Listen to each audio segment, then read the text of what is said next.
like a look behind the curtain and see the Wizard of Oz. And these are the new heroes, right? So it's not Batman and Robin going kapow. It's like, you know, Scene and like Blade and Futura and all this. Amazing. And then the Chrome Angels really, I know it's like, you know, they were the pinnacle for me. And to see, you know, Rage, which was the Rage flyer, right? That's an early original pencil drawing. A bit closer. It was a beautiful thing. I likened it at the time to like, okay, so this must be what it's like where you win the lottery or you have your first child.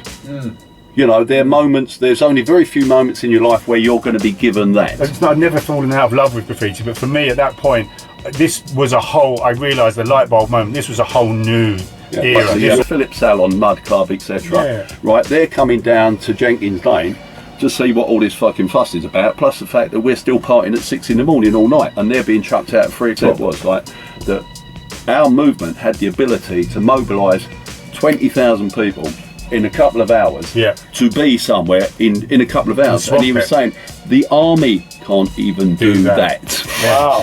The licence over Jenkins Lane would say that, okay, you've got to have 100 security, which you didn't fucking need. You at the beginning it would be useful to get people in quickly, but once they're in there, like, you don't need 100 people wandering around. What mischief can we get up to? So we had the kind of joke, okay, once that job's done, we need to have a pen in no man's land where we stick all the security. We just stick them in the fucking pen. The amount of them that were being sent to their friends who were in jail. So obviously at the time they're writing it, it seemed like the right thing to do. Oh, we must write. So you're writing, oh, I'm having a fucking great time. I really wish you were here. Like, and you're in jail, you received that. Is thanks for that. The arc appears, right? It's the golden arc. How big was like the arc? full size, like big, huge. The size of an arc? Yeah, the actual one. Trafalgar Square was written off. There was people, you could not move. It was people. It was thousands there, wasn't it? Yeah, the whole place from wasn't the on national, TV, though. The National Gallery onwards, the whole place was Roger Rabbit. Yeah, Roger Rabbit, running away from the police and the dogs. He's got his rabbit head under his arm. That kind of belonging, that connectivity, the singing. The reason we sing in church is to try and get that euphoria and that thing that we belong in. The world's not so bad, and the guy up the front is going to tell us it's going to be okay. Robots are going to take over the world and whatever, and then they might keep us as pets or whatever. But I still can't get my brain around. Can't we just unplug the fucking thing? Right, here we go. So, lights, camera, action. On this week's show, I'm excited to say we have two creatives in the back who were heavily involved in the late 80s acid house rave scene, which was an incredible time for music, dance, and really bringing unity. And so much more. We have club promoter of the legendary rave Raindance, who also helped to put on a Jungle Fever. We got Rich Raindance in the back. How you doing, Rich? I'm good, sir. I'm good. And we got his plus one in the back. we got plus one. Yeah, we got the legendary plus one. Yeah, the legendary super talented artist who created some of the most iconic early rave flyers, which were blue tacked on many a bedroom wall back in the day. We have Steve Parry, aka PEZ, in the back. Yes, PEZ. Hey. Woo! Great to be here. Thank you. Well plus one all day. plus one. I like that. I like that. Honour to have you both in the back, and we're going to take it way back into time, back to where it all kind of started for you both. In the back of a cab. Yeah, in the back of a London sherbet. And I also want to give a big shout out to Pat from Ozone Recordings, DJ Billy Daniel Bunter, who's an absolute diamond geezer. That's how we met, wasn't it, Rich? Yeah, the rave story. Rave story, yes. Yeah. He's a top geezer. And also my man Chucky Rock. And anyone watching this, subscribe to the channel and share this around the socials, because what you're about to hear is going to blow your minds. What's he got on us? This is a reveal. This is the reveal. He's got some dirt. Right, listen, usually he's an expose at some point. Okay. Usually what's said in the cab usually stays in the cab, but this is going out worldwide. Well, yeah. Bring it on, come on. Bring it on, go on. But no, an honour to have you both in. So, Rich, let's start with you. You know, where are you from, and what was it like growing up? You know, as a youngster. Myself, I'm from the East End, born in West Ham. Oh, was ya? Yep, born in West Ham Hospital, now been knocked down, and Amity Road by West Ham Park. Grew up round there. Come from I've said it before, but I come from a criminal family. Yeah. both parents heavily involved with top end stuff in late 50s and 60s. Yeah. So I was born into that world. They kind of specialised in turning over the holiday camps, Right. which was their thing. This was before the onset of package holidays in Spain and stuff like that. Whilst others, ended up doing the train robbery job, etc., because part of that gang specialised in robbing trains down to Brighton, etc. But there was a great big pool of talent out there. When jobs became available, you went to that pool of talent. So I was born into that world. So when they were doing well, we were shipped out, bought a massive house in Loughton. So when I was there from about 2.5 till about 4, then my old man's got weighed off for 10 years. So growing up, I used to go and see him. Weighed off? Do you mean jailed? Put in jail? Put in jail. Weighed off is a term. Done a bit of bird. Right. Yeah. So I used to go and see my old man in Dartmoor. So that sort of stuff, and then he came out when I was about 11. Like, I went away when I was 2.5, come out when I was about 11, and it's like, who the fuck are you? Like, that sort of thing. So, it's a different upbringing, and so I've got a kind of different outlook to things, etc. That's my background anyway. But we were saying back in the the 50s, 60s, 70s, a lot of people were kind of struggling. It was really tough out there. So, a lot of people did get involved with bits and pieces. Do you know what I mean? My parents, obviously, they're the ones who've come out of the Second World War as teenagers and whatever, just come out, because they were born in 32, 33, so they're just coming into their teen years after the Second World War, and then you to get anywhere, you had to go and grab it and whatever, and you had to put food on the table. That's it, and there was different ways of doing that. So I've got respect for them and what they did. I've got an amoral compass, whatever, but they were doing. So, but there's people from that world that I'm still finding out about to this day that were complete contemporaries of my old man growing up, because he was a speedway rider first of all. Then he broke his leg, then he's met my mum, and I think my mum's side, they knew my grandfather apparently was a front man for some of the Richardson long firm frauds, and so it's just in that milieu. Eddie Grimstead, people will know Eddie Grimstead, but he started out from the same lot, but he made his fame in that because he was the first person who tarted up your Vespers and your Lambrettas for the mod movement. Yeah. So but he was one of the monkeys with my old man Graham Chapman and loads of other monkeys who've actually made good. Do you know what I mean? So you come from there, and but for the luck of whatever, innit? Do you know what I mean? So I was born into that. Could have got involved. Raving came along, gave me a different option, because at that point in my life I was going to be, I'd have got involved. Did you get caught up with any? Because obviously back in the 70s, I mean, football violence and hooliganism and all that was absolutely massive, wasn't it? Because there was no CCTV back then and all that. I mean, did you see any trouble on the terraces or anything like that? Right, I've never, born in West Ham and that, I've never really I've played football, organised football teams, running Saturday, Sunday football clubs before raving come along, and then kind of dropped it when I discovered pills and all that sort of stuff. But I'd play football, never followed it. Obviously went to the terraces a few times, but that wasn't my world. And as I've said to Swallow, ICF and all that sort of stuff, when we had a discussion one day, and said, where I'm from, I understand violence for money. I don't understand violence for a buzz. It's a kind of chalk and cheese thing. But, doing rave and whatever, there was a certain period when it hit everybody. It was just across the board that it kind of killed, as well documented, it killed the football terracing. That's right, the fighting. Yeah. So you had all the different gangs coming together, so you had all of that sort of stuff. So you had that, the police, suddenly, wow. It doesn't matter that we're going to police a football game, because they're all loved up at the moment.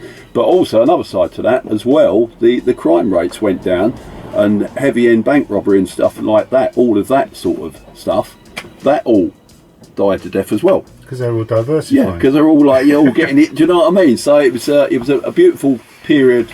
Well, in time. I mean, you know, Rich, that's why I want to talk to you later about, because, you know, obviously bringing unity, didn't matter whether you was gay, straight, black or white, you know, really the late sort of house music, rave scene, club scene really unified everyone together as one. It was like a spiritual awakening as well, with a few bits and pieces added on top. It was an incredible time. Yeah, no, it's very true. It broke down a lot of the a lot of barriers. A lot of barriers in society. Yeah. You know, etc. Yeah, a beautiful time. You know, we've still got a residue of that, but yeah.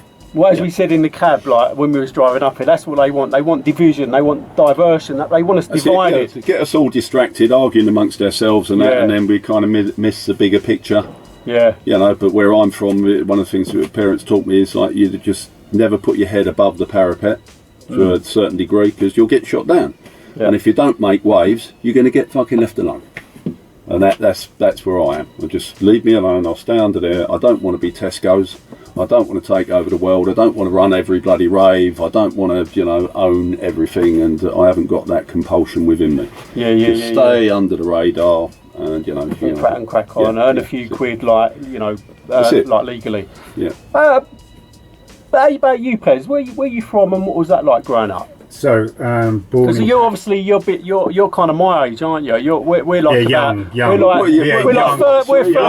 30 years. I'm sure the people who see this will make their own views as to obviously look whether we look the same age or not. We're like 25 years younger than. But yeah, where you from? You from like Southend way? Yes, I was born Hackney. Then we kind of, like most people from London, segued out via Woodford, then to just outside Romford, then to sunny Southend. So I ended up with my sort of young teenage years up to sort of my early 20s in Southend. So couldn't have really picked a better place to grow up. I mean, Southend, there's a lot of characters from Southend that are responsible and integrated into the the party scene. So we were kind of there at the beginning, quite a lot of us. But prior to that, to grow up in Southend in sort of the 70s and the 80s, it was rough in the 70s. You know, I mean, the lights went out. You know, there was rubbish piling up on the streets, glass in the playgrounds, no swings, just glass. You know, so it was rough, but. You was telling me about, you caught the back end of the mod. So what we used to do is say, we're going to the park, mum, or just, as kids you were kicked out of the house and don't come back till it's dark, That's how it was, wasn't it? Yeah, and you just run feral for miles and miles and miles. Anyway, what a great place. Like, Southend's not a really wide city, it's just long. It just runs all the way along the seafront for miles and miles and miles, from posh district to shit district to posh district and so on. So you can just, ramble all over the place. But what we used to do is go down the seafront on bank holiday weekends, and you're just sort of peering over the wall, the sea wall, at the mods, the Teds, the rockers, all the Teds, just like kicking off, like proper kicking off, like people being thrown around, furniture being thrown around, and just 11, 12 years old. It's like, whoa, like carnage. This was it, and the punks and all that kind of stuff, right? So there's all these like groups of people, to have self-importance, you need an identity, right? So to be a punk, to be a mod, to be a thing, gave you an identity, gave you a purpose, made you feel like you are part of something, right? So that was how the 70s and 80s were for me, looking back now to see what was going on, is that's how people identified. So then, obviously, things changed, and they were changing slightly even before the party scene came along, because we used to go to clubs in sort of the mid to late 80s where we were listening to rare groove and hip hop, and hip hop had made all that kind of stuff, and so there would be all sorts of people in that club, whether you were black, straight, gay, white, and all that kind of stuff. And we were learning as like 18-year-olds, 17, 18-year-olds, 19-year-olds to kind of like be around each other and being into this urban music scene, right? And wearing stupid baggy jeans, big curly hair out here, and vintage clothes, what they call it now. It was just what you could afford from the shop down in Kensington Market or whatever. But we were all living that, and so we were all really primed at that point then, really, for what was coming next. We didn't know what was coming next, and it all hit us like a sledgehammer. But then we were already kind of making wanted to learn about other music, other cultures, other stuff. You know, the Northern Soul stuff that was going on. You know, it was already out there. All that stuff was going with the older people. They were in their 20s and older, into that scene already. But you had all the R&B music that was already, you know, merged with hip hop. And then when house and acid house came along and just said, right, we're going this way, it gave us something that was ours, that we could then just run with at the very beginning and go, what is this going to be? We didn't think it was going to last next weekend, let alone beyond. And we're now here, look, 30 odd years later, still talking about it. So obviously, you know, had made an impact. And one of the things I say is that, you know, people go, oh yeah, you're still talking about the old days. It's like, well, hold on, like, go back to like, you know, the Moulin Rouge and that kind of Belle Epoque era in France, which, you know, spawned artists like Toulouse-Lautrec and all that kind of stuff. Now imagine if you could go onto YouTube right now and actually look at, you know, Toulouse-Lautrec and find out what really happened, what was going on in the club scene, what was going on at parties, and what the kind of vibe was, what they were throwing down the back of their throat, and you know, every scene has always had its own, you know, accompaniments and stuff. But they were all on something. Yeah, I mean, jazz was fueled by like weed and like, you know, heroin and stuff like that. I mean, and look at what jazz did. You know, jazz did exactly the same, just took over the world. And you know, so this is just that, and to have it, you know, in 100 years' time, and we're all long gone, and someone can look back and look at two bald men in the back of a cab going, this is what happened. What we've created and what's carried on is the seeds of it are worldwide. You've got that, but also everything. Like we do something, Steve and I and another friend Kieran, we do something called Cult to Culture. And that is exactly what it says on the tin. What was a cult is now culture, and it's affected everything from fashion to, you know, that generation that got into that are now at the end the movers and the shakers. They are the movers and the shakers. There are a load from that time without raving with us who now run the bloody world. Do you know what I mean? They're CEOs or they're top designers, or your comrades, and all this, that, and the other. So that whole coach handbags and say, "Pez, can you do a little precisely. He's going like what the fuck? Yeah, do you know what I mean? It's so it is, you know, it's still relevant to be talking about it. And I think it will be, hopefully, for the next 100 years. So it certainly will. And anybody who understands anything about what's going on now will know that what's going on now has been directly affected by what we did create. We were all part of creating like 30, 35 years ago. Yeah, so it's very relevant. So going back to that point in the South End, so to be like, you know, 18, 19 years old into that scene, and then suddenly you're kind of, you know, dragged into the house scene at its, like, you know, at its early doors. It was just it was crazy. I'd already thought at that point I'd had a pretty good teenage life. That I was like, yeah, okay, that's it. Wasn't ready to retire. And suddenly I wasn't even beginning it. I was going to go back to go, right? Yeah, that's it. Yeah, double six, off we go. Up that ladder. The stakes have been removed for a year or so. You keep going up those ladders. So then it was just all bets were off, and we were then. Yeah. Because you think about it, right? Because in the 80s, it was an amazing time for music. You know, we went through that kind of new romantic scene. Yep. Then obviously punk, and then new romantic, and then you had obviously the early rap and electro music, and then hip hop. Then you went from, you know, hip hop into hip house, into house music, acid house. But with the hip hop, Pez, I mean, was you did you get into tagging or graffiti or any of that? Yeah, so how I got into the art, you know, a lot of people that know me from the flyers and that kind of thing, maybe not so many know that that's how it started, and it's a journey that many at our age 100%. Like just literally have gone, and they're graphic designers, or you know recently spoke to Goldie, and then he's gone on the same journey. Everyone was affected by you know, the Bible, which was Subway art, right? So I brought you my copy of Subway art. Have you still got it? Is that the original? So this is the original Subway art. Is this the one you nicked from the library? Yeah, you nicked it. I done the same. There you go, look. Show the inside, the library. So inside, look. Hold it up to the South End College of Technology.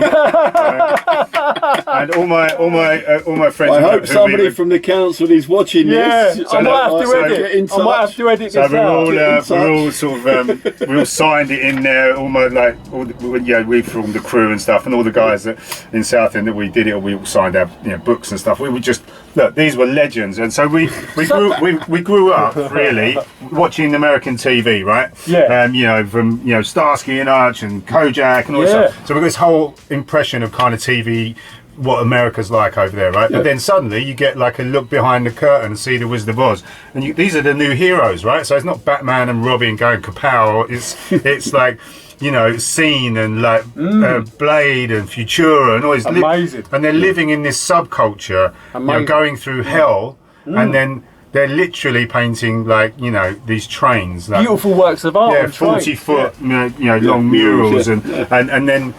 I've said this kind of before in other things, is that for me, looking back at it, it's like then it was an analog Instagram, right? So that the trains would go down like and run the line, and people would see them, see their name, and they would, going back to that thing of self-importance. Everyone needs some kind of like self-validation and stuff. So this is me.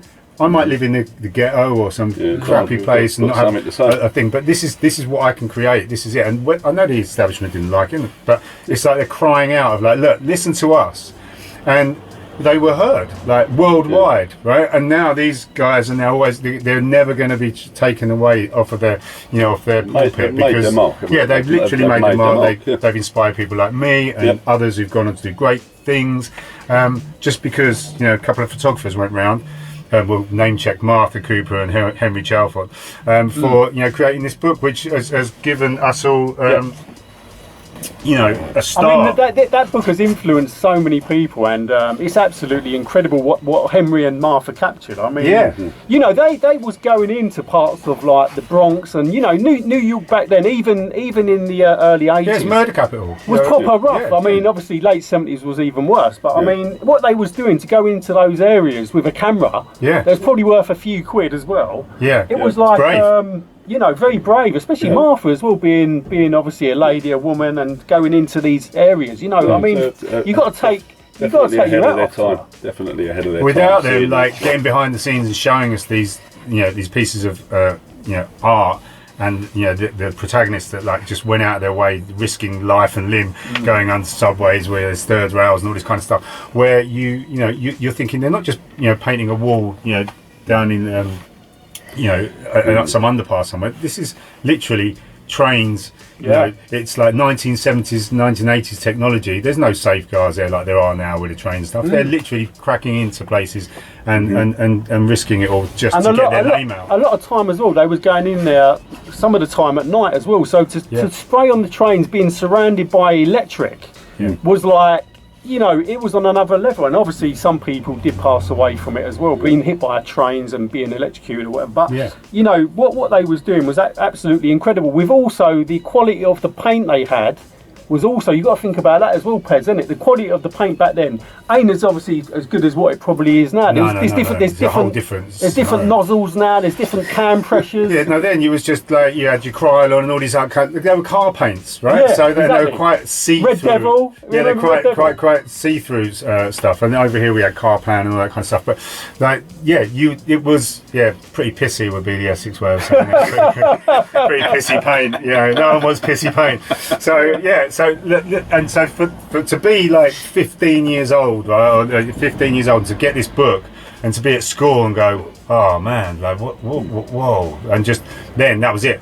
So we were all, you either as a hip hop, you either got into being graffiti artist, you became a break dancer, or you DJ'd, right? And everyone got the dress and they got the trainers, and we used to go up to London to like Covent Garden, hang out, go to Groove Records and Greek Street, buy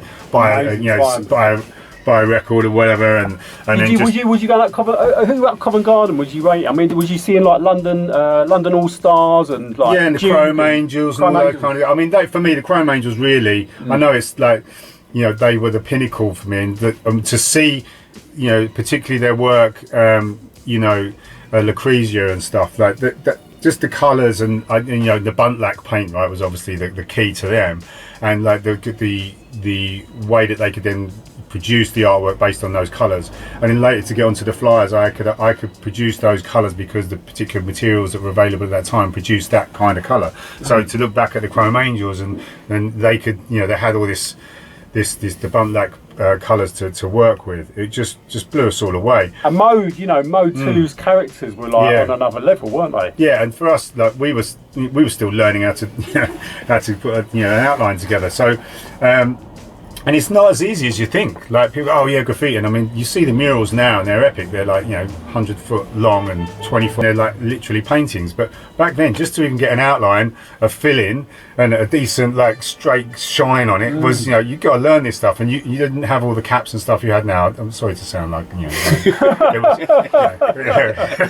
but look, it wasn't these. We were going into like we were going into like Superdrug or whatever it was, boots and nicking hairspray caps and stuff. And there was this one tall bottle of that's when we all had hair, wasn't it? Well, beautiful locks of hair. Beautiful locks.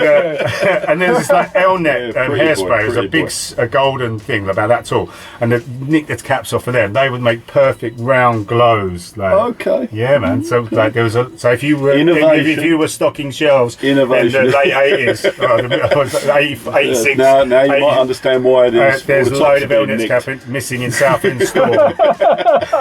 I confess, I was the man on the grassy knoll. And all Pez, did you get your name from back in those graffiti days? Is that how you come up with the name? No, Pez? so this is I don't know if this has been previously revealed. So Perry's my second name, so obviously Pez is like a nickname. But there was a game called Track and Field, right? I remember that. What was what's his name? Who's the decathlon? All the Olympics, wasn't it? Right? All the different sports, and so you could only put 3 letters to. It's Daly, wasn't it? Daly Thompson, was it? No, Daly. Daly Thompson. Yeah. So Track and Field, so Track and Field was this video game, right? So it was, and 3 initials. My friend, like, at the time, Jared, his tag, like he was called Jad, J-A-D, and I was like, he's on the scoreboard, high score, right? So, Jad, right? So now I'm like, well, Pez, P-E-Z, right? And that's it. It's that simple. And that's how you got it. Yeah. So nickname Perry, to Pez, Yeah, Track and Field, and then it just didn't really leave. And so when graffiti came along, that was obviously the natural thing to do.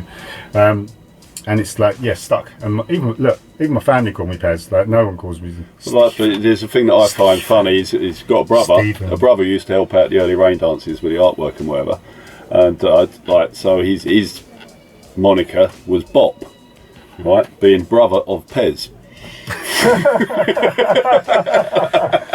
Bop and Pez.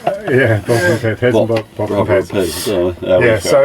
So then obviously that's where it started really. So there was this kind of period in time when I brought a couple here. I guess you can cut this in later or whatever. No, we'll keep where I just get a couple of outlines here, which this is kind of Rage, which was the Rage flyer, right? That's an early original pencil drawing a bit closer. Of Rage flyer. Wow. And then you've got a Pez outline from back in like 86, 87, something like that. Wow. And this is an outline and then an actual piece with my friend Framer. Beautiful, wasn't it? So that was kind of the stuff that we were doing back then.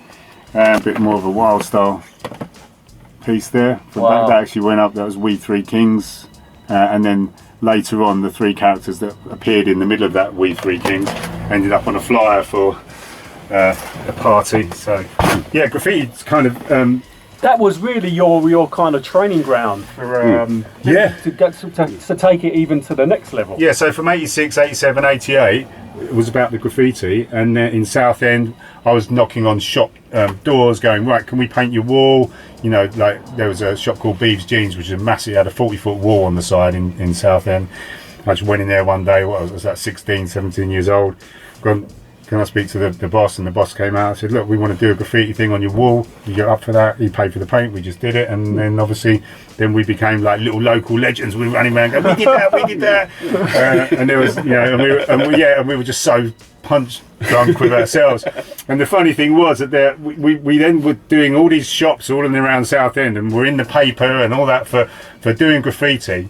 And then when we started misbehaving and doing illegal graffiti, I found it interesting that the newspapers were covering us one day as being the people that were doing create a new creative force, and then then a new creative force. Then the next day you're criminal. And then next week or a couple of weeks later, they're going, "Who did this on this particular wall or this particular train or something like that?"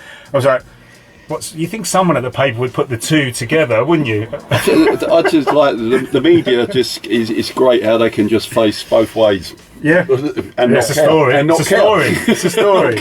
Yeah, so we did misbehave as well. Yeah. I kind of I did have a thing where I wouldn't really want to deface property that belonged to an individual, right? If it was British Rail or a government-based thing, then fine. It's not like I had a moral compass. I was just like, I wouldn't have liked it on my car or my thing. So you asked permission. So tagging is one thing, right, and graffiti art is another. If Taki, started it all off, if you like. That's supposed to be the history lesson there in New York, as he was going around being a courier around New York. He just left his little tag somewhere, and that was his thing. That's how he became famous, and that's where it all kind of began. And I'm not negating that, but when we came in later on after Subway Art, to then start trying to produce pieces of art and learn about art, learn about getting books and different being inspired by other artists like Dali and things like that.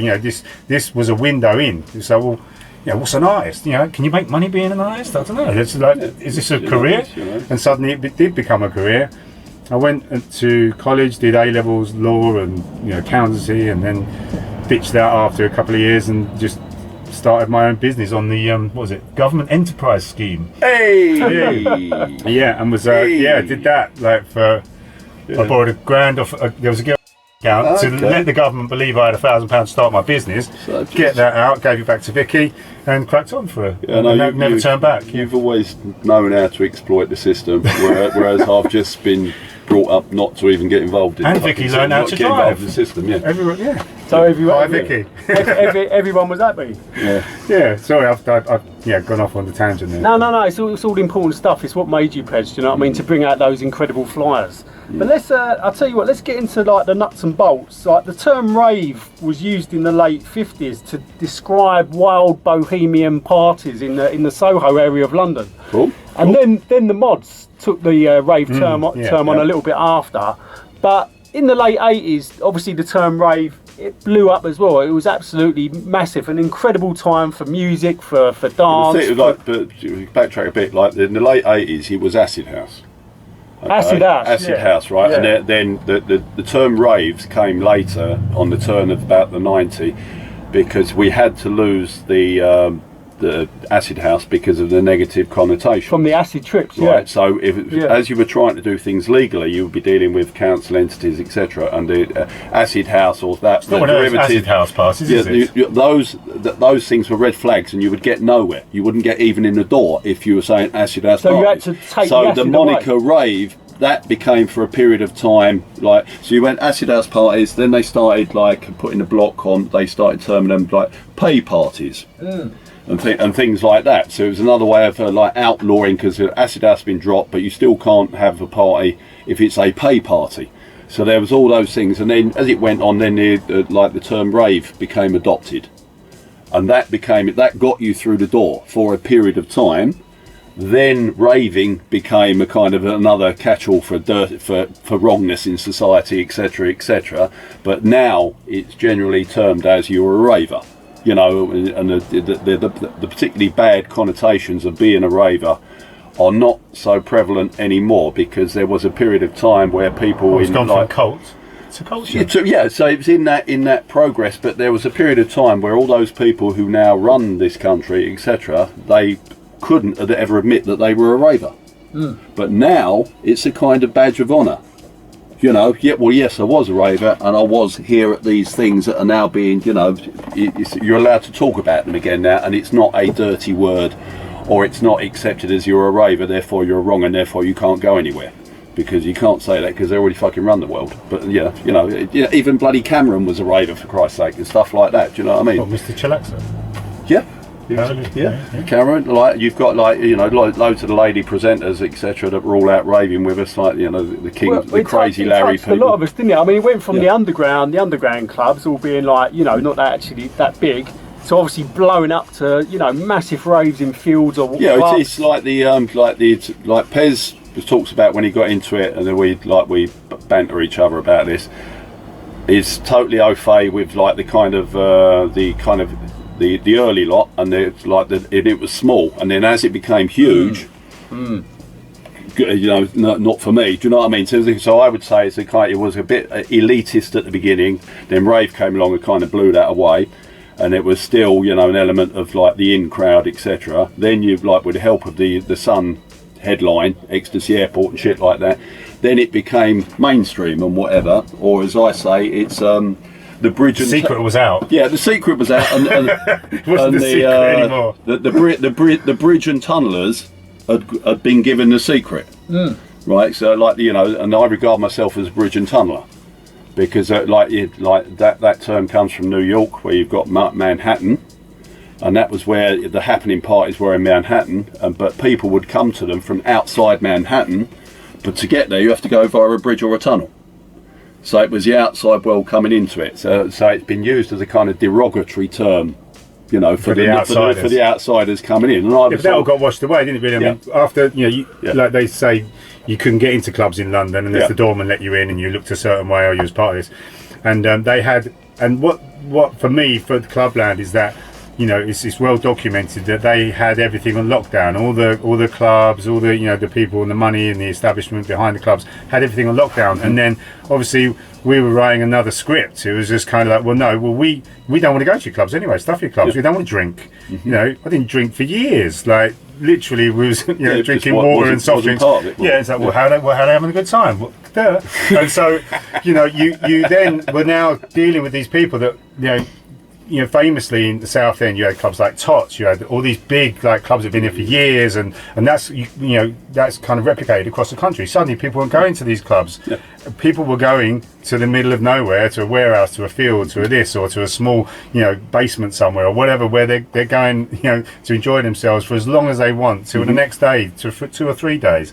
And so their revenue was suddenly gone. And you think about Opez as well. Actually, one thing we should touch on is that when we was going clubbing back then, we was young. Do you know what I mean? I mean, we're talking like when I first went clubbing, I was 15 years old.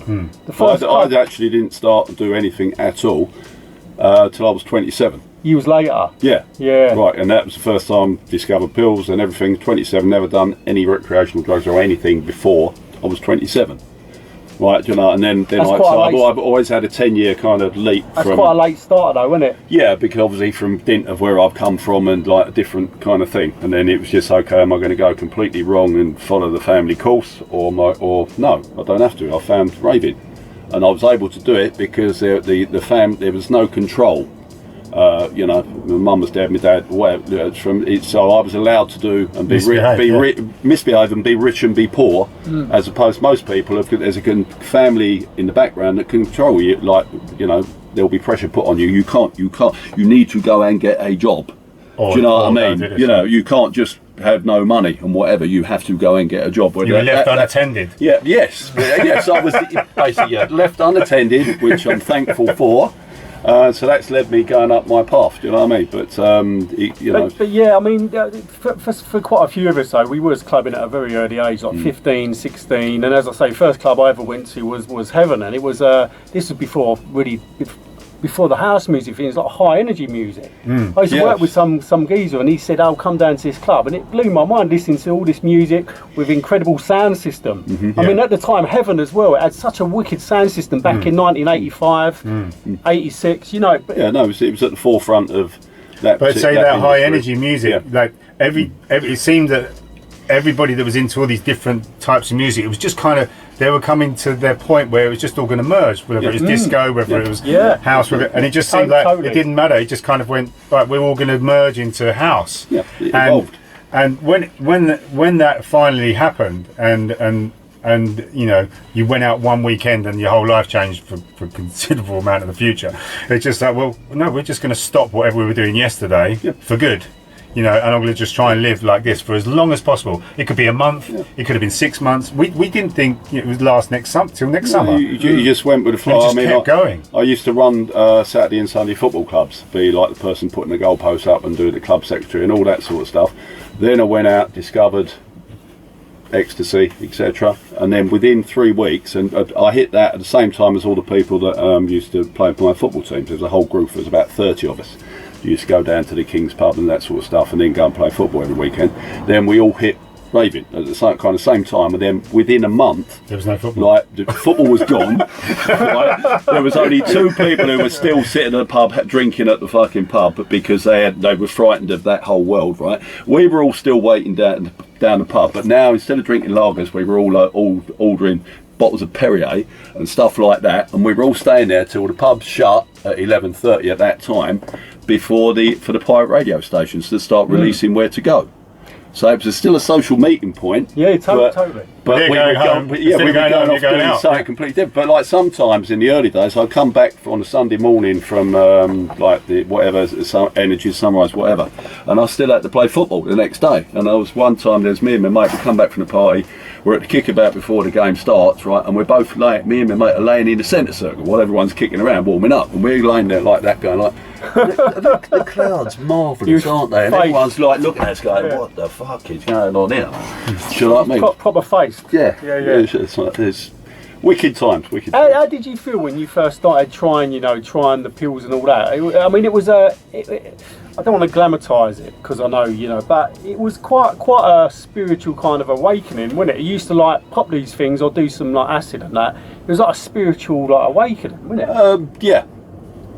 It changes everything. It's empathy, isn't it? You see the world in a different way, and it broke down all the barriers, made you outgoing, talkative, gregarious, touchy-feely, etc. And it was a beautiful thing. I likened it at the time to like, okay, so this must be what it's like where you win the lottery, or you have your first child. There are moments. There's only very few moments in your life where you're going to be given that. But take one of these, and you can have that whenever you want it. So that's how I kind of equated it. And it was like an escapism as well. Yeah, totally. It opened up new worlds, and then from my point of view, like getting involved with people who are doing sound systems, breaking in, whatever. It's just okay. So I started going to parties, and then I realised I could walk into a warehouse or those sort of situations. In about 10 minutes, I could just read that party. I knew what was going on, why it was going on, why people were doing what they were doing before they even realised they were doing what they were doing. So it was an ability that I didn't even know I had. Exactly. But then I discovered it, and that's what led me into putting on parties myself, etc., etc. But I'm not a DJ. No. But I know what works. So I've got that ability. Rich, what you remind me of, and not many people have this kind of like skill, but you remind me of like an Arthur Daly or a kind of a Bboy kind of character where you take something, you look at it, and you make money from it, and you think this is going to work. An entrepreneur.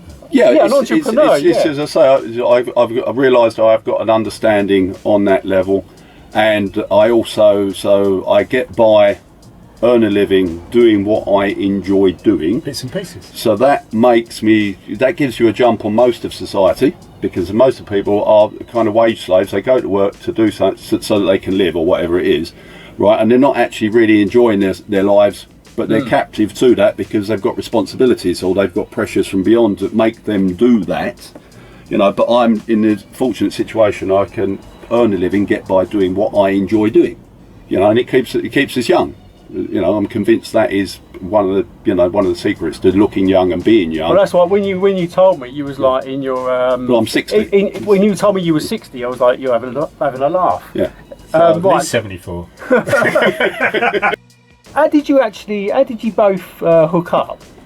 So, because obviously you're from like West Ham Manor, and PEZ, you're from Southend, so obviously how did you both hook up? Well, the way it came about, like my involvement with Raindance happened when I was moving around with the sound systems and lighting people willing to break into warehouses.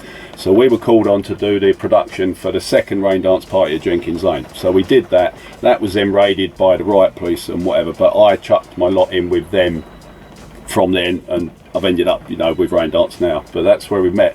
But what part of doing that, I became the face of Raindance, going around promoting Raindance. And one of those things, like you would have Monday and Thursday at Heaven. So you had the Land of Oz on Monday, which became like the results service. Everyone would meet up there and say, like, how did your party go at the weekend? And where's so-and-so? Well, the party went okay, or this one got stopped, and so-and-so still nicked with the police or whatever. Like, so there was that. And then Thursday night would be what became Rage and the birth of Jungle and Drum and Bass. But that became the recruitment shop. So you meet everyone on Thursday and say, are you available? We got a gig this Saturday, blah, blah, blah. So that was that. And one of the things, when you came out of Heaven, you had the tunnel, and that's where you'd have people like Steve. So Steve was there touting his like flyers and stuff like that. So you would get to see all of the promoters coming out. Here, look, do you want a flyer? Yeah, so you're a bit like Bellboy, like who wear flyers, a flyer. Yeah, that's it. So that was how we met, and he would have met Ray and whatever, and then Steve started becoming commissioned to do Raindance flyers. So I used to and then we had a series of T-shirts. And it was happening in East London, right? So it was all in that manner, instead of it being, elsewhere. This was literally on our doorstep. Yeah, so like, you had the West London boys, you had your Energies and your Sunrise out wide, but then it became an East End thing and that. But you were there. We got to know each other, and I used to run up and down to South End, like when we did some T-shirts together and stuff. Yeah, so that was how the link came.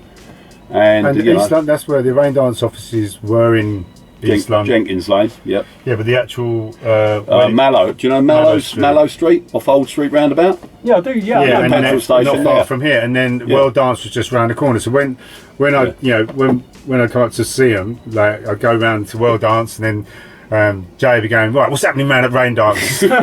What's this? What they playing? What they going? I go, it's all right, Jay, it's all good. Then I go round to the Raindance. I go, right, what's Jay up to round there? What are they doing at World Dance? I go, look, I can't speak. I'm a middleman here. Like, I'm not a double agent, but it was difficult. It was great because you're working for all the different promoters. The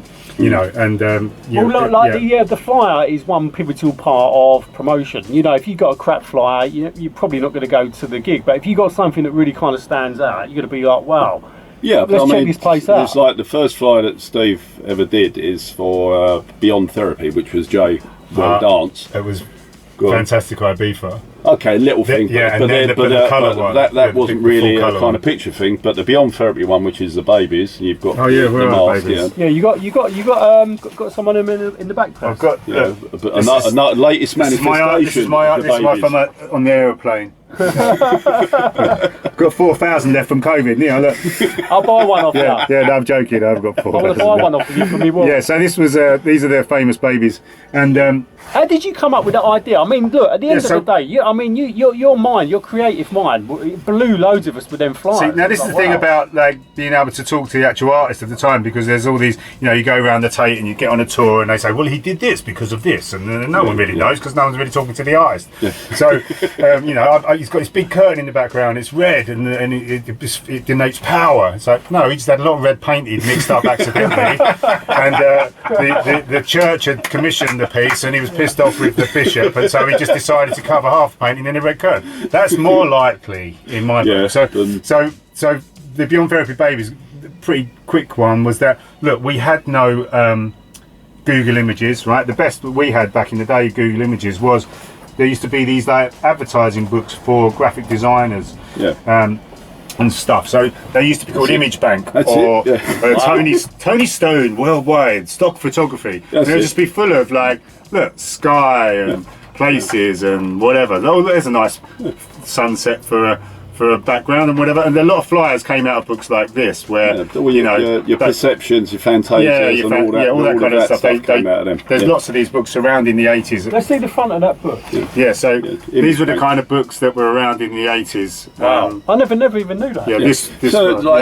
So basically, there was you discovered. You could only get those at the printers or at Graphic Design Comes, whatever. So everything. Walk into Kanye Smith's and pick a copy out. So everyone's chawing these books out of everywhere, and chawing means borrowing permanently. So that's where most of the stuff come from. So, but what I did for the Beyond Therapy was like, Jay really put it on me. Jay needed a flyer, and we needed it yesterday, like always. And then So I'm going around Southend, going to the library. Like, this is on foot, people. We're going to the library. We're going into every shop, Smith's, looking through magazines, trying to get something that's going to, you know, get the creative juices. So this is, you know, putting into Chat GPT, right? But PEZ wandering the streets. So we wandered the streets, and anyway, I went into a second-hand shop, you know, like, you know, just a charity kind of shop, I suppose. And there was, I can't remember if they were baby magazines or whether it was like kind of like a future magazine, you know, like a science magazine, when they just happened to be in there. So I see these two babies, right? And I was like, okay, and there was a few other things. So I got it all back to the studio, which I was back in Southend, so I got back to the studio, which was my bedroom basically, in this house, shared house that we lived in, and got them on the drawing board, got the spacey background sorted. That looks beautiful. I'm really happy with that. And so I've got these babies kind of sitting there doing the Michelangelo at each other like that, but it just wasn't enough to, like, it was called Beyond Therapy, the gig, and so it's like, well, what, yeah.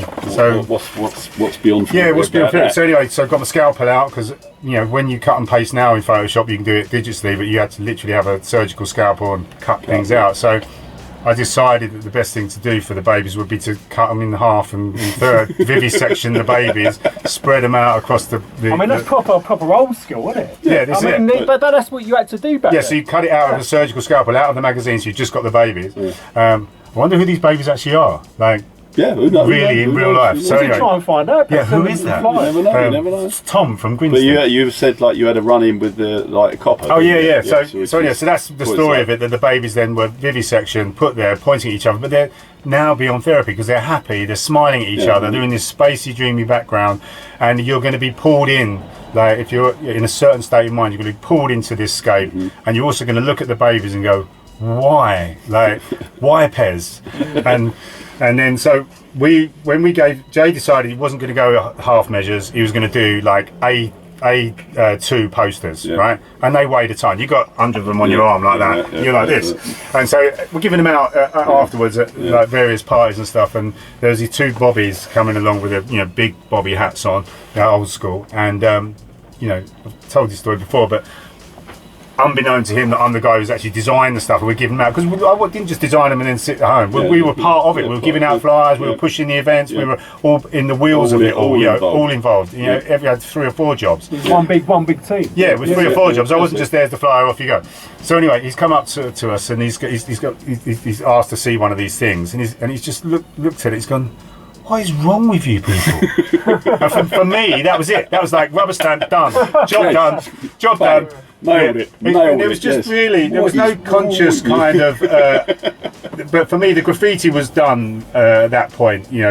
I've never fallen out of love with graffiti, but for me at that point, this was a whole, I realised the light bulb moment, this was a whole new era. This was it was like me being back at the beginning where Tacky 182, at that point going, we're at a new dawn here. Like, this is, I need to speak to myself, I need to produce work that I'm going to look at and go, I love that, and it's going to speak to everybody who's coming out of an event at it's from either our world. 6 o'clock in the morning or 2 in the afternoon after partying for 20 hours, and that picture is for them. They go, that's what I want to see. You're producing artwork that has come from, and that's what I tried to do. Living. Whether I achieve that or not is for the jury.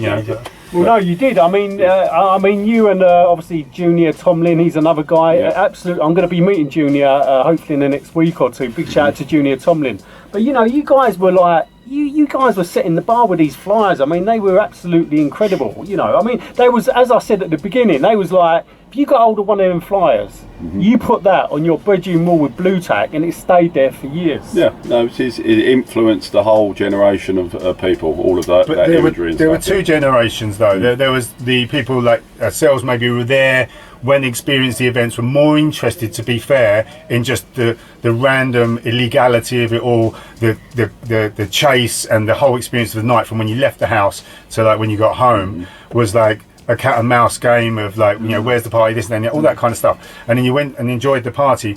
Whereas the kids that were too young then, right? So say into the early 90s, if you like, they didn't get into their partying until like early 90s, mid 90s. They would be going to the record shops, picking up the flyers, they'd be going buying the jackets, going and getting the mixtapes. It kind of changed with the next generation coming through that were too young before, but they would have probably picked up on it as with their older brothers and siblings and whatever. Then they'd have seen all the stuff in the bedrooms. Then it morphed into, like, you know, as well as the what you were saying, the enjoyment beforehand, the meat points and blah blah blah. Then it became, as they grew up, there was a whole support network around the country, all the record shops, etc. And then it became about collecting flyers and stuff, and that became part of it. So they were already primed, right? So they'd already done the homework. They'd already listened to the mixtapes, you know, Kenny Ken and all this kind of stuff. Listen to all this. Flyers. This is the flyers. This is so they're all genned up, and they couldn't wait to get out. They couldn't wait to have their time. So, but they had a different appreciation of the artwork and the music, say, from the people that came first, because they were just bloody happy to be out there, right, and doing it. Whereas the ones that were in waiting were just like soaking up every detail, every drum beat on that mixtape, every bit of clobber they had. And then as soon as they could get out, they were going. And so when I talk to the different groups of people that say, oh, I like that particular flyer, I like this, I like that, or have, you know, you inspired me to become a designer, or all those kind of talk. It just depends which group of people you're in, and it's interesting the you know how they view it. We created a kind of foundation, and then they've evolved it, because they've absorbed the foundation and then they've run with it, haven't they? And it's become, you know, so we've affected you particularly from your artwork has affected loads and loads of people. Do you know what I mean? Hopefully. So, you've inspired a lot of people PEZ with them flyers. Absolutely amazing. Rich, I was going to say to you, you know, as an organiser, you know, what are the kind of, like, would you say, the main ingredients to put on one of these like events? I mean, it must be a huge operation. You know, you're the middleman, you must have to know everyone. Obviously, the flyers are key, promotion is key, security is key, finding that location is obviously key, and the DJs, finding the right DJs for the event. I mean, what goes into it?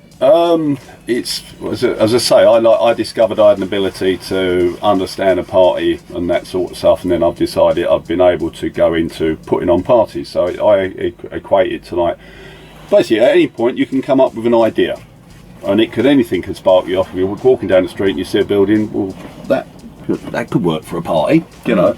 I saw, like, Dickens World in down in Chatham, Kent, when it was a great big kind of indoor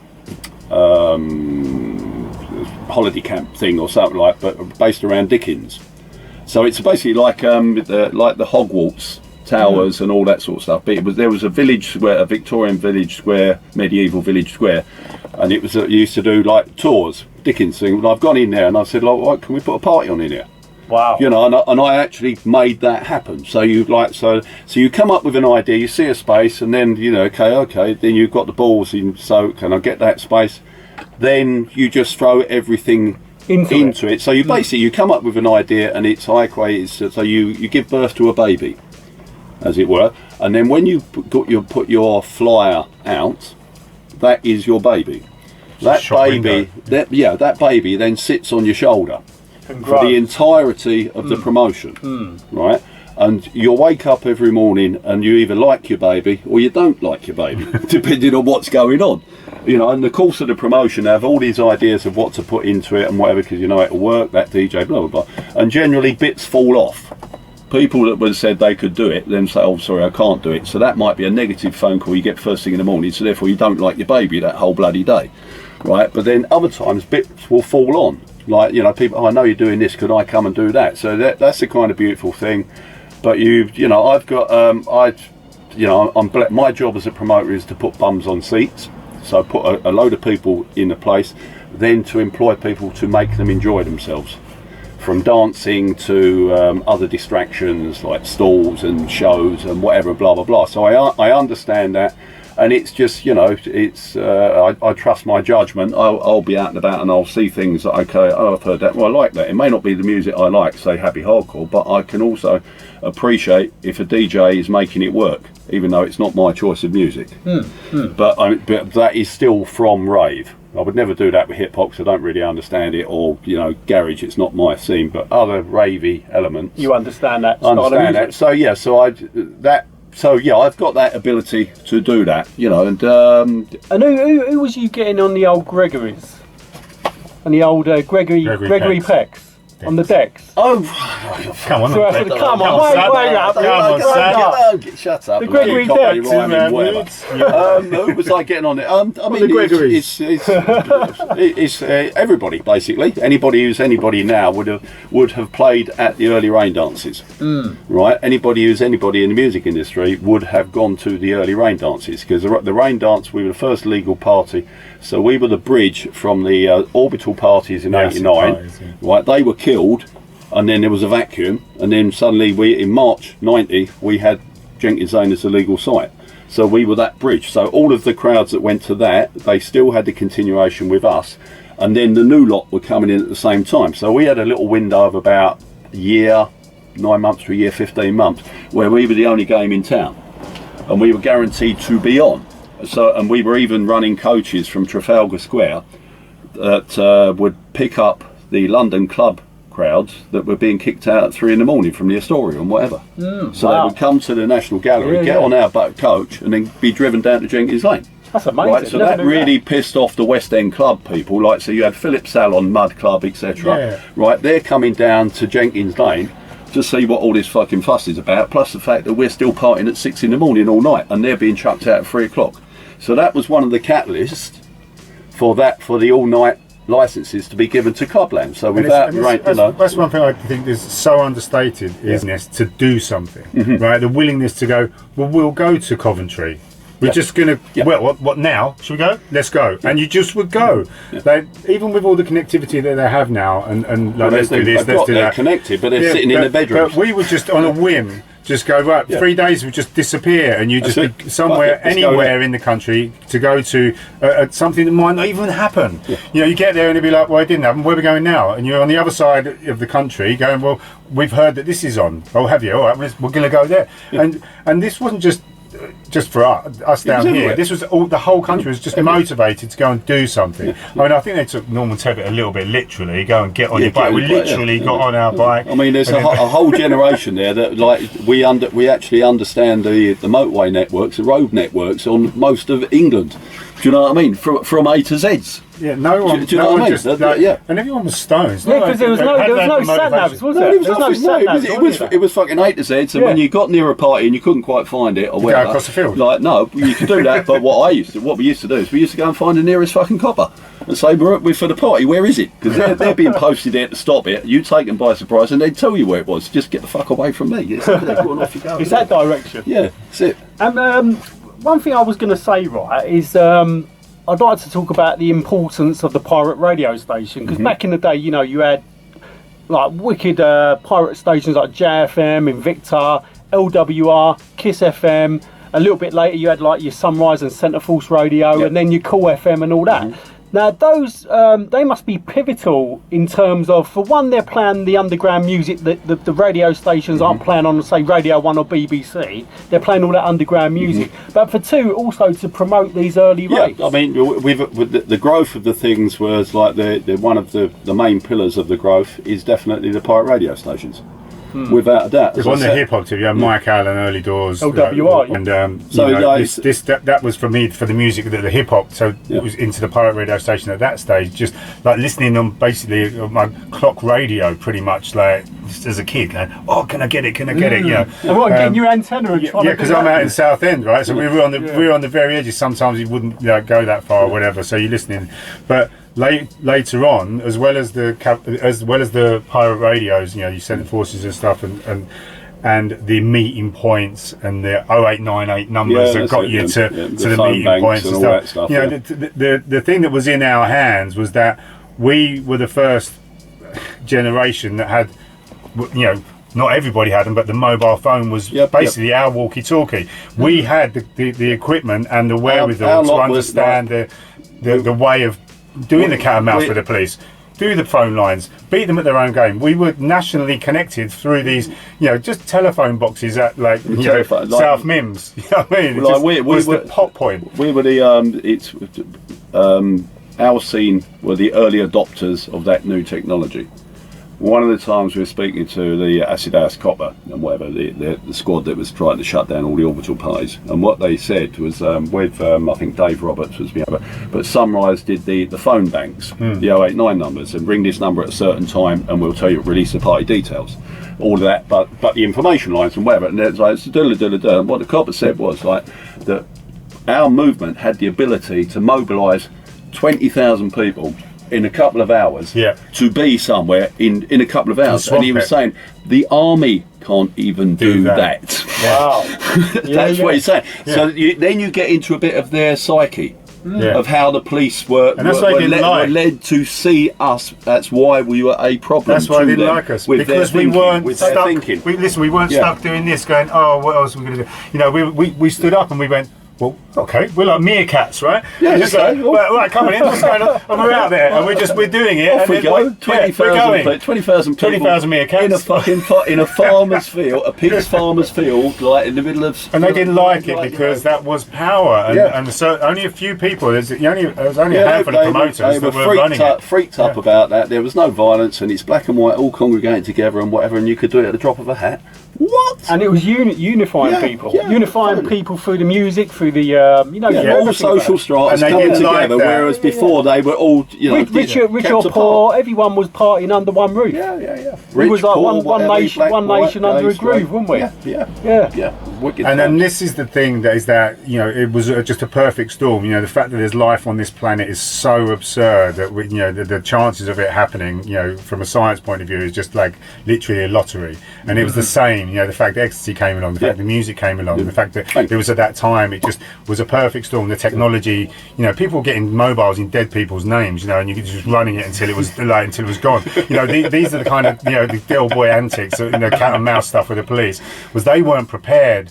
We were just making it up as we were going along, and I remember turning up to Humanity's first choice of venue, where the Pikers were in the field, supposedly building this epic stage. I've rocked up early doors because I'm supposed to be putting up all the backdrops and stuff and everything, and it's like, it's not happening. You've been done. So I'm phoning the organizer going, no, this party's not happening here. Like, there's not a stage. There's not a thing. How much did you pay the $5,000? Right. Well, you've been knocked. So we need to go to backup venue. So now they've got another backup venue. I'm now on to the venue to get the backdrops up early doors and get in there. And this was the enjoyable part. Halfway through the evening, the security changed because one security firm came over and kicked the other security firm off. It was absolute madness. Yeah, I mean, but that was the thing, is that we had just unbeknownst to us at the time, we were just living it. We didn't realise until we can look back at it how mobilised we were.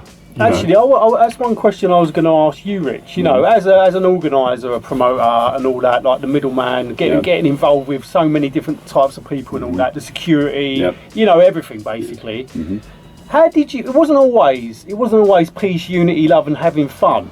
And how did you cope in certain situations where it could all kick off? I mean, you must have had a good security team around you. Right. As I said before, coming from where I come from, I've got a slightly different angle on it. It's well documented that certain promoters, successful promotions, were, let's say, preyed upon by security aspects, etc.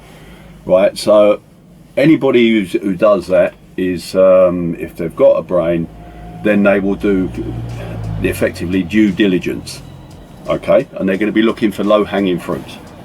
So it happened to me. It would never would happen to me because I'm not low-hanging fruit if you do your due diligence, because of my family and blah blah blah. Right? When I did Jungle Fever, it was myself and Phil, Call FM. Now, so again, it's something that we're not going to be preyed upon on that aspect. But also, it meant that, particularly with Jungle Fever, what happened. When we were doing Raindance, we were the first legal ones. At the beginning, the council would insist you have X amount of stewards because of the number of the licence we're giving you, right? Then, over a few parties, that morphed into the council wanted to actually deal with, because of a few incidents, whatever, wanted to deal with entities that were doing the security. So, in other words, to get your licence, you had to have limited company security. So the council had something to go and think. So when we were doing Raindance, we were wise enough to not even allow the possibility, because the amount of security we were meant to have, we cut it down to So if there was 100 you were meant to have, we'd have 10 different teams in there. So there was never anybody big enough. To take the show, yeah. So one of the security firms that we had was my girlfriend at the time was worked for Tiki Donovan, who was head of the British Karate Association, Ishinru and whatever. And we had the British Karate Ishinru team were one of the security teams down there. So you had like different bomb. So you kept it at bay that way.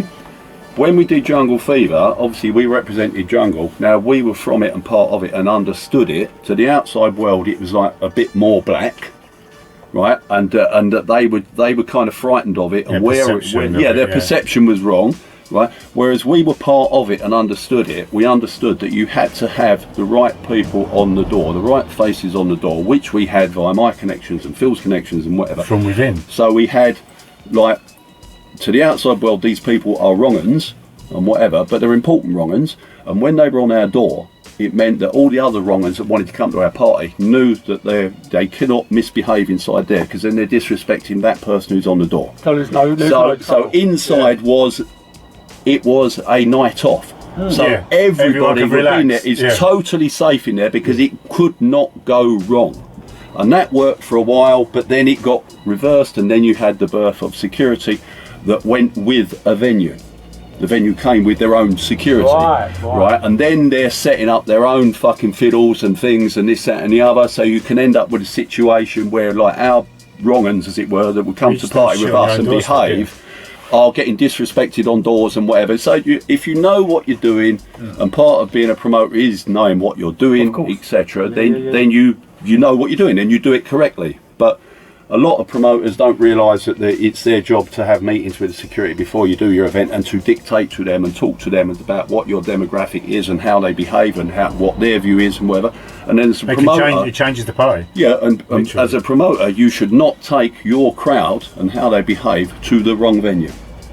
And if you do, you're an idiot. Yeah. Do you know what I mean? And the thing is, I think I remember I was talking to a mate of mine the other day saying I'm going to be meeting up with Rich Raindance and PEZ and all that. I was saying about the Raindance thing, and he was saying, I'm sure we tried to bunk into one years ago, and we was chased out by these security dogs. Yeah, I mean, over Jenkins Lane, it was like we had to have a fence within it was a sports ground, so it had a fence, and then we had to put Harris fence in, so an arena within an arena, so you had a kind of a no man's land in between. Like you do when you escape from a stalag before you get to the forest. So there was that no man's land. So if they got across the river, they still had to get across fucking no man's fucking land. And then one of the things that we had with the license over Jenkins Lane would say that, okay, you've got to have 100 security, which you didn't fucking need. You at the beginning it would be useful to get people in quickly, but once they're in there, like, you don't need 100 people wandering around. What mischief can we get up to?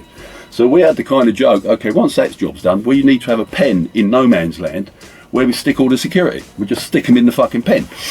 Did they have dogs as well? Yeah, a few of them had dogs. Yeah, because I do remember him telling me. That would have been cleared with the council, and they would have been happy for that, and they may have even, wanted I mean, the dogs didn't harm. They barked and we run. Simple as that. Yeah, that's it. I mean, but yeah, I mean, it's an urban legend, isn't it? Everybody went to Jenkins Lane, right, and nobody paid.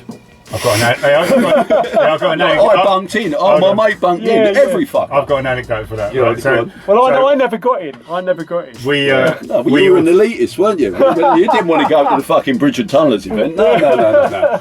So when we used to do Jenkins Lane, I was still in Southend. So come down, set it all up, get it all done, get all the backdrops up, then piss off home, right?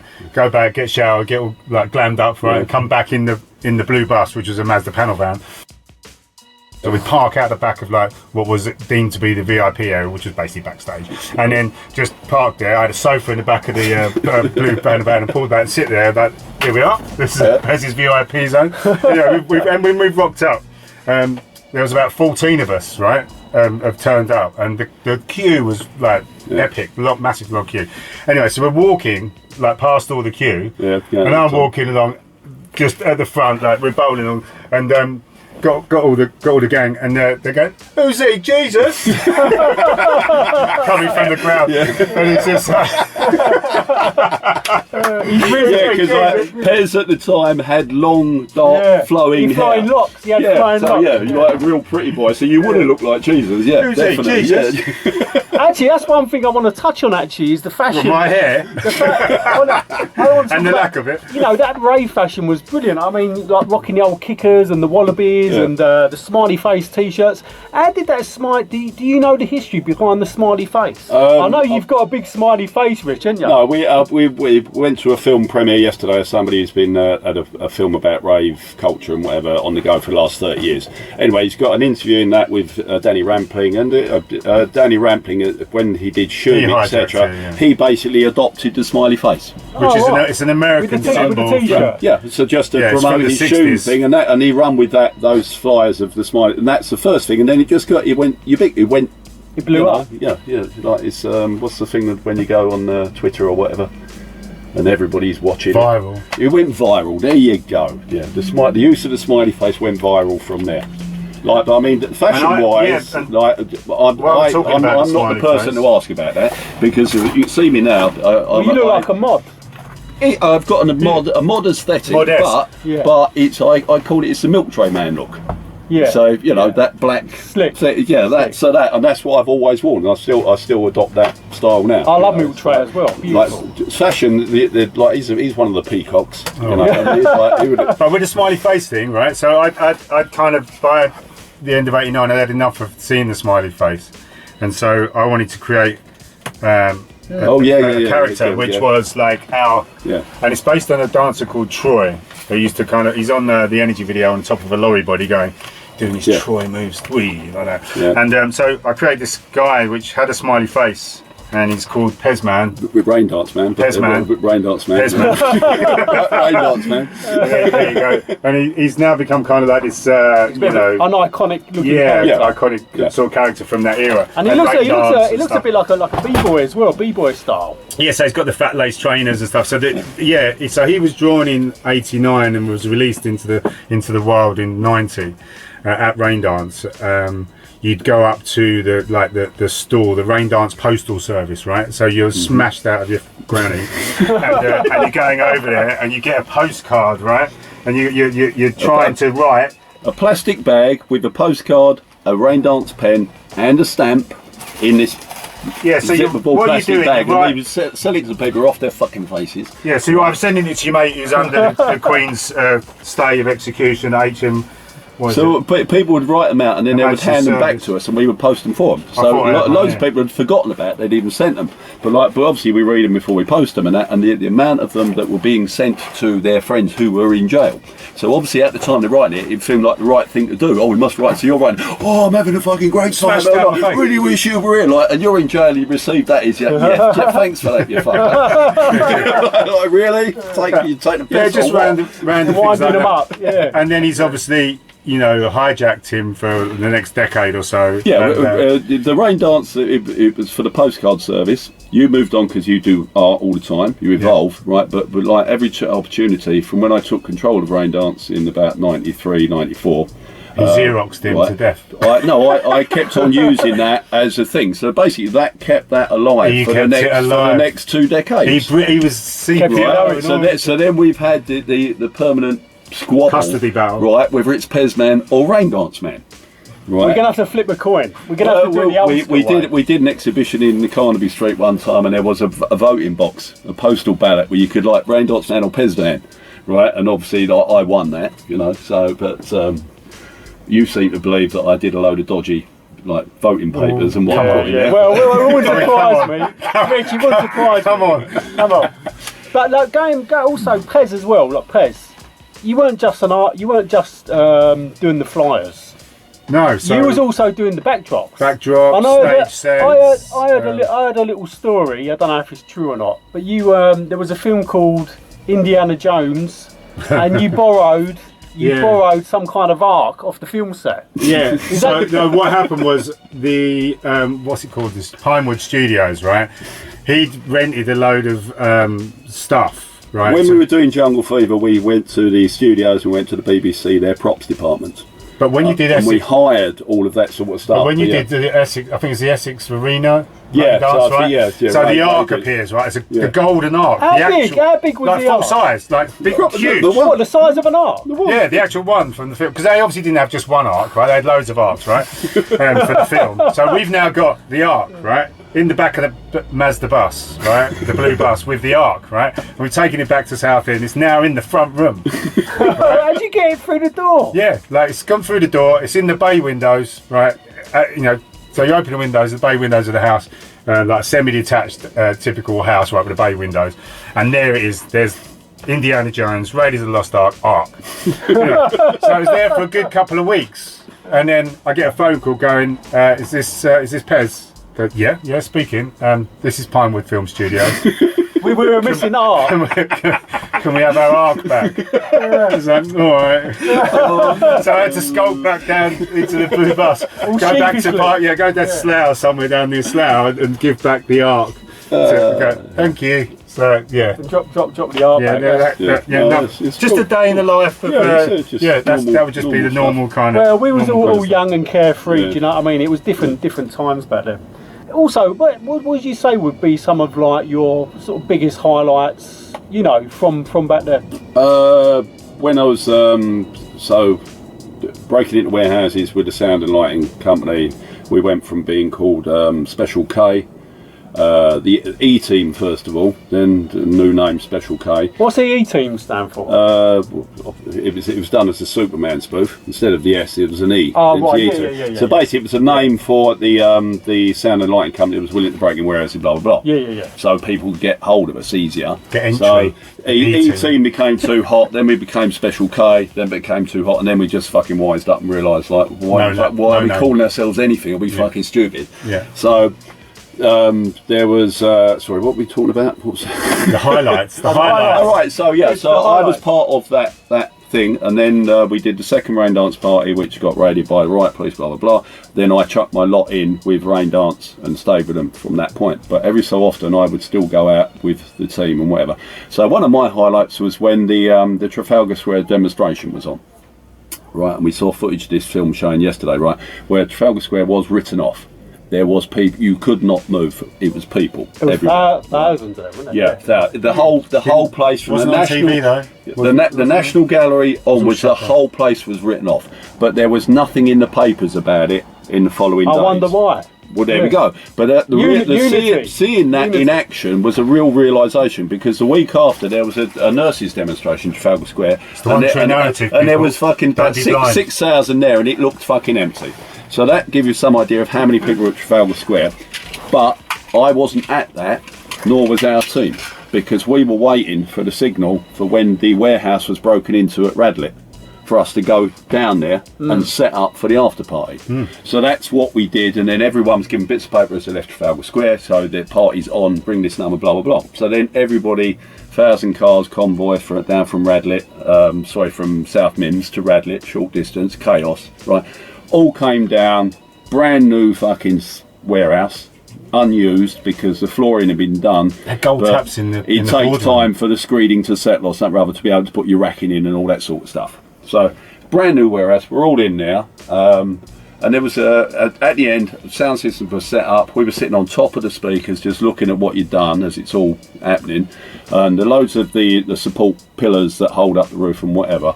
If you looked out, that would kind of create squares. And then you just count heads in the squares, and then you multiply. So there was easily 20,000 people in that place, and just being on top of the speakers, and that was about the only time like sitting there thinking, yeah, we did that. It was a moment. It's kind of I don't get that now. Yeah, but especially after the whole it was a brilliant thing. That many people there, we've helped create that. So that was a moment. It was also they were able to do 360-degree visuals in there with Pops and Mindscapes, who were the two big boys at the time, and they actually had never worked together. So for this party, they were all there together, and they were parked up in their vans, and they were doing slideshows and oil wheel projections and all that stuff on a 360 thing, telling a story. So if you could get locked into that, if the drugs took you that way, you get locked into what was going on visually. But that thing was actually, every time you got on and off it, you got an electric shock. Just a little one, but you got an electric shock. So I mean, that's just fucking. I just remember that fucking happening. At the same party, later on, as like people they'd shut everything off. It was difficult to get to it. Yeah. Out the back, there were people running across the fields, and there was a broken window where the warehouse had been broken into in the first place. And so I remember distinctly this rabbit. Yeah, that's right. It, yeah, rabbit running away from Roger Rabbit. Yeah, Rabbit, running away from the police and the dogs. He's got his rabbit head under his arm, and he's towing it across the field. And you got Bobby holding onto his hat, and the other ones, and they're trying to get him. And like the few people that could see this, like. Yeah, we're all kind of watching like it, and then he's got in. It was like the baseball thing, like safe. He's dived through the back window. We've got him. We've saved him. Do you know what I mean? Yeah, that was. That's so funny. Imagine being off your rocker. Yeah, you see that. Yeah, well, it was just like normal. Demonstration. You got Roger Rabbit trying to get in there. All right. It'll be all right. He'll get in a minute. That's hilarious. But look, I mean, there's so many, and I remember being sort of about 20 and thinking, if I clocked out now, I've seen quite a lot. There's a lot of people that don't experience anything in their life, It was a very special time, and it was a time where we should be grateful for Small Mercy because we really lived through a period of great change, and getting all philosophical now, but I've got a tear from the 70s and the 80s, and people heard, the 60s were great, whatever. It's like they weren't anything like what we went through. Well, that was a marketed phenomenon. Yeah, this is an organic phenomenon. We're so fortunate, and look, I know there'll be another iteration of some kind of revolution or fight battle, the next summer of love or whatever. At some point, hopefully, there'll be where people will experience it. But to have been part of, not only the hip hop and the rare groove and the urban music before, then this whole thing was went on for so long. It was our own English thing. Yeah, and it went from and it's now worldwide. Ibiza kind of to like dark drum and bass in Rage and AWOL and then it's morphed into something else.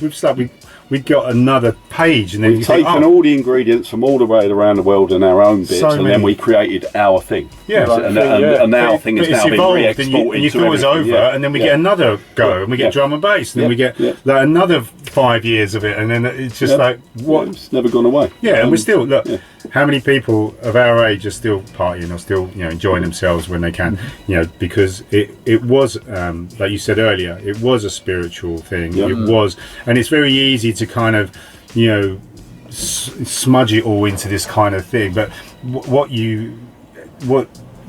I like to try and particularly I tell my daughter about it, for example. She's in her early 20s, and you speak to younger people about this time, and you sort of try and tell them what it was like to be unplugged from the digital world and what we were doing, and that you didn't need a phone to have a good time and all this kind of stuff, and they kind of in awe of this kind of period, and they wish they'd been in that time.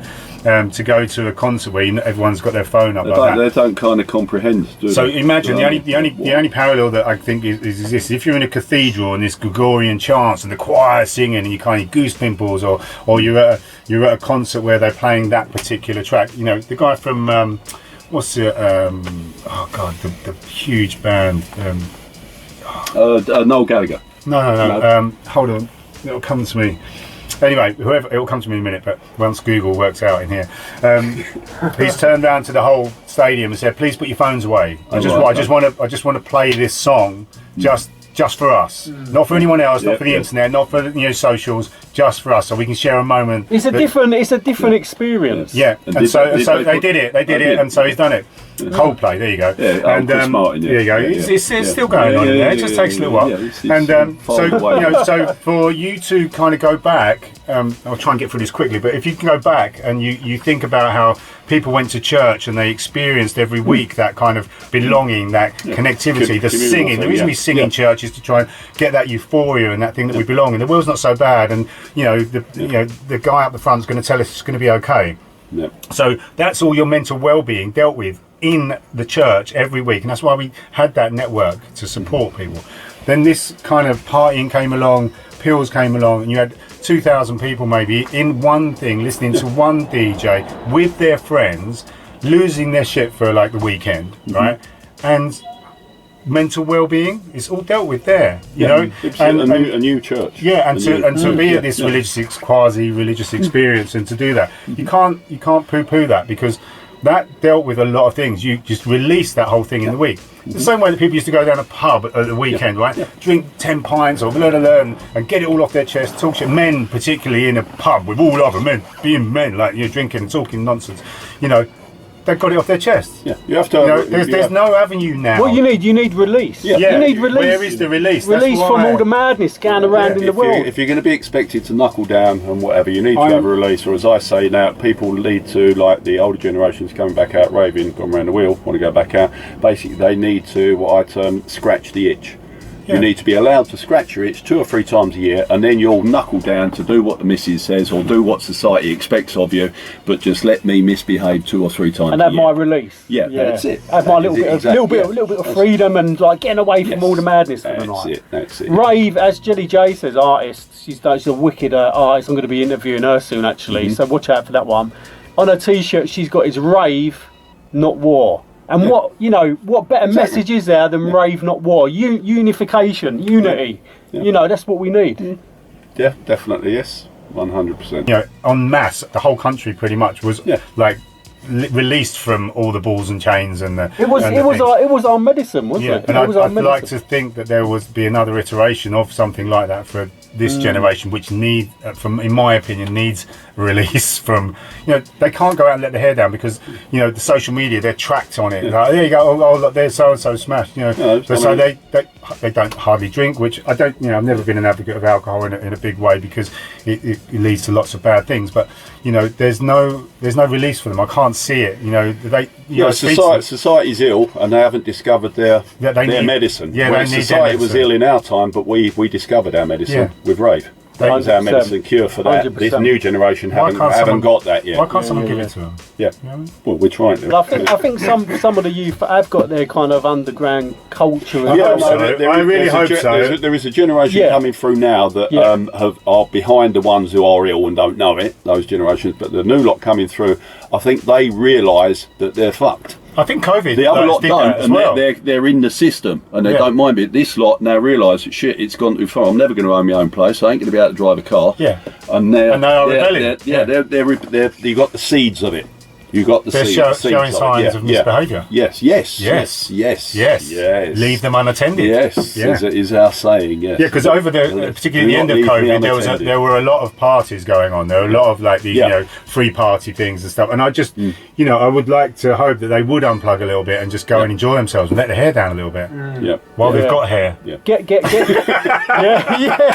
Because one day they probably won't have hair either. And they'll be sitting in the back of someone else's car talking about this. Or no, they'll be in the back of one of the like the Jetsons ski thing or up in the sky, won't it? We'll be robots. Yeah. No, like the cats will be gone. He'll be up in the sky. AI. Let's finish on that. Look, AI is. Are they going to like take over? And AI going to put on the parties? Are they going to be? I just don't quite understand it. And you're not going to have bar staff. GPT. You won't have bar staff. You have robots serving the drinks. But they say that the robots are going to take over the world and whatever, and then they might keep us as pets or whatever. But I still can't get my brain around. Can't we just unplug the fucking thing? Well, if it doesn't unplug, how are they going to go and build themselves? Are they going to mine the ore that they need to build themselves? Like just no. We're going to be enslaved. Potentially could be enslaved, right? Well, but then one of us just go and fucking turn the power off. Not if they control the power.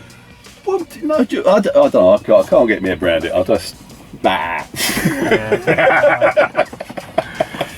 the youth of today is go unplug it. Go out, unplug it. Unplug yourselves and unplug it. Unplug it, rebel, and just be a little bit naughty. There you go. That's a rave name. That's a rave promotion name. What's that? Unplug it. Unplug it. Unplug it. And meanwhile, if you'd like to buy our latest book, shameless promotion. Yes, I was going to talk about book one. Yeah, so you got a couple of books in it, Rich. So I was going to say, what are you both up to nowadays? So basically, this is a couple of books. This is a vehicle for our egos. Hold that up to the camera. No, we are basically claiming ownership of what we created and did, so it doesn't get hijacked by other people. and we're writing about little stories and little aspects of our scene within the We're book. just documenting it before we forget it. Yes. Before he gets Alzheimer's, I'm trying to get all the info out. What are the two books called? Culture. Book one. Book Culture, two. culture. Imaginatively So this named. is, let's get serious now. This is go by Richard Raindance, Kieran O'Shea, and PEZ London, and we are Culture. This is book one, And which what's in this it? Flyers and features stories Dave and- Skippy's photographs, and we'll give you a little flick. I don't know, we can do that. Can you do that? That's very So these are pictures from Jenkins Lane. Yeah, look. Oh look, there's Pez with his utility belt. And look, there's a stage set and so on. Look, so this is an honest depiction of, you know, that time. Wow. From original photographs, original, you know, people. So there's that. Where did you get them photos from?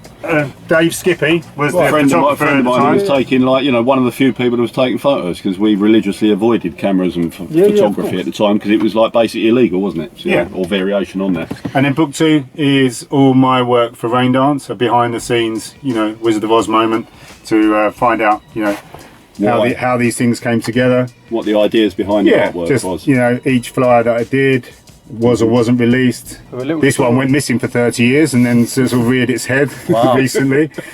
Yeah, look, Bob Spence and Pez the Builder. Look, so this is book two. Book three is going to be about encapsulating SC1 and the drone in his years. Where can you purchase the books from? From PEZLondon.com. PEZLondon.com. And What I'll soon do, to be- anyone watching this, I'll stick the link in the description. It is their website. They're good books. Look, if you're into that thing and you want to know a little bit about what went on behind the scenes, grab some of that.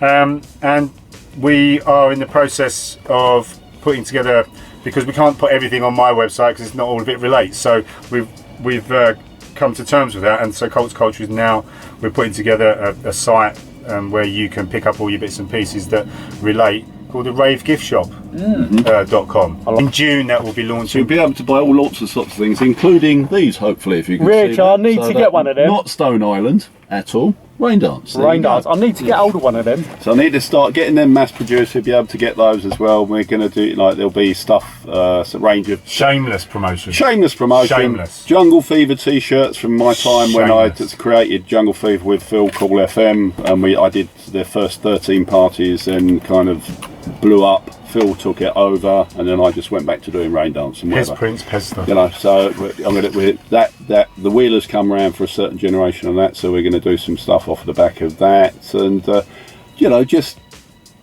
ideas. It's just a vehicle to, you know, document what is now culture, cult to culture. And how can people get in touch with you both? You got to need to know, mate. Need to know. Yeah, I'm on People that need to know. Yeah, do you know what I mean? My artwork's predominantly on Instagram. What's your Instagram, Pez? At Pez London, or Pez if you London. want to just look at the flyers, at Pez Flyers, and that's just like a list and shows you all the flyers that I've done. We're only up to, you know, I started doing them in sort of 88, 89, and then we're only up to get about 94 at the moment, so there's still another 10 years or so to go on those. Wow. But we're just releasing them out a little bit by bit, and that's the thing, is not all of the flyers that I did were obviously mine, and people go, well, you did that one as well, and you did that one as well. I mean, like, there's another kind of bit of banter between us, is that I'll come up with an idea. I haven't got the ability to do it myself, so I'll go to Pez, say, I've got this idea, can you create me the piece of artwork? So now you've got loads of Jungle Fever flyers from my idea, the lion's head and the cut-out flyers, my idea. He's created them, boom. So we've run with them. I've paid him a fee to do that, but apparently legally I don't fucking own that bit of artwork. So we've had a situation where me and my partner used to go to his place, disturb him because he had a parrot there, like make him get involved with a parrot. A macaw, sorry. And then we used to go and nick the artwork off him. So we had to steal the fucking artwork. This is supposed to be my mate, right? This is supposed to be my mate. For it, as you say, but I don't own it. He's keeping me busy upstairs, right, talking shit, and then downstairs, Stuart is rifling through my portfolio, nicking their flyers. But, they're flyers, But yes. do you know what their artwork, right? So they deemed it to be. Yeah. The trouble is, if they hadn't stolen it, we'd still have it, because now they don't know where they are, because they've lost them. Phil lost that, yeah, but Yeah. I've still got some of it. And so you'd have been better off leaving them where they were, because we'd still have them. That's so funny. Yeah. And I'll tell you what, let's end it on this note. Let's give it a bit of the old school way. Is there anyone you want to kind of give a little shout out to? Do you want to give a shout out to everyone that comes to the Raindance parties, Jungle Fever? Yeah, obviously the shout outs to all the people that come to my parties have had a great time and come to Heaven in November. Raindance's 34th birthday party and Drome and SE1 reunion. So there's that, look out for that, come to that. But thank you to all you people for coming here, having a great time, etc. Obviously all the people that have helped me put it on, do you know what I mean? The whole team. Everybody from security to the venue owners, cleaners, to the lights, to the lasers, to the cleaners, to the artists. Yes. You know, DJs. the dancers. Cuddly toy. Absolutely, you know, it's a phenomenal effort by all of us, and also I'd say a shout out to the pioneers. You know, your Jarvises, your Tarquins, your Jeremy Taylors, your Tintins, Eddie Richards, and on the pilot Eddie Richards. Dave Helter Skelter is a good friend of ours. We go raving together. You know, it's like Murray, Rip. You know what I mean? There's so many. You know. There's people who got off their bike on their bike. Yeah, and all went on the same journey that we've all gone on. We all, at some point, we all took a pill for the first time. You know what I mean? And I like the fact that community-wise, there's generations out. People now are more integrated and more tolerant and more empathetic towards each other, which has definitely come from what we created and what we went the through, little pill and whatever. So yeah, that's thank you to all of those people. Over to you, sir. I just want to say. Thanks for letting me play, and I would, thanks for Rage in particular, which was my office for many years, and all those associated with it. But I think the biggest thing for me is that thank you to all the people that actually bothered not to throw my flyers on the floor and kept hold of them. I mean, you think maybe 200,000 flyers were printed to give out in any given busy weekend. That's a lot of images that people have, people say, oh, I've got so many likes or whatever now on their thing, but to have someone actually physically holding a piece of work before they went into the bags and before they went into this kind of, oh, there's your flyers for the weekend, when individual promoters would have their teams there trying to push their flyer onto you, and then you go, well, yeah, I like that one, I'm going to take that one.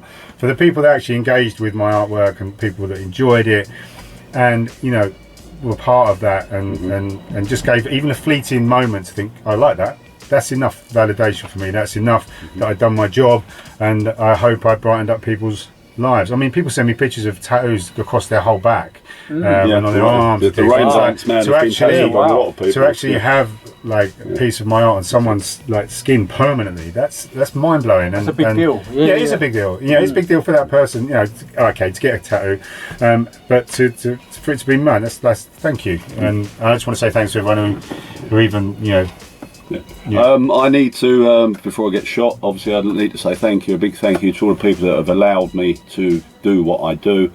Particularly the people I've had relationships over the years that have enabled me to do Raindance to the ability that I've done it. So you've got people like Bonnie, Anita, Asia, Amber, all beginning with A's, and whoever I've forgotten over the years. Thank you so much. Yeah, we can't. Thanks for putting up with him and letting the people dance. All we want to do is dance. No, listen, it's an absolute honour to have you both in the cab. I hope you enjoyed this interview. Yeah, no, that's cool. This is cool. It's the real cool, deal, isn't it? Cool. Steve the cab, thank you for having us in the back of the cab. We'll come back again. No, it's been an honour. And anyone watching, check out my other interviews with like Jumping Jack Frost, Nicky Black Market, Public Enemy, Man Parish, Cosmo D, Nucleus, as well as hundreds of other interviews I've done. And share it around the socials, hit the subscribe button. Yep. But listen, it's an absolute honour to be chatting to you both, and thanks for your time for doing the interview as well. It's absolutely wicked. Thank you. All right, well done. Woo! Peace out, people. Peace out. Be careful out there.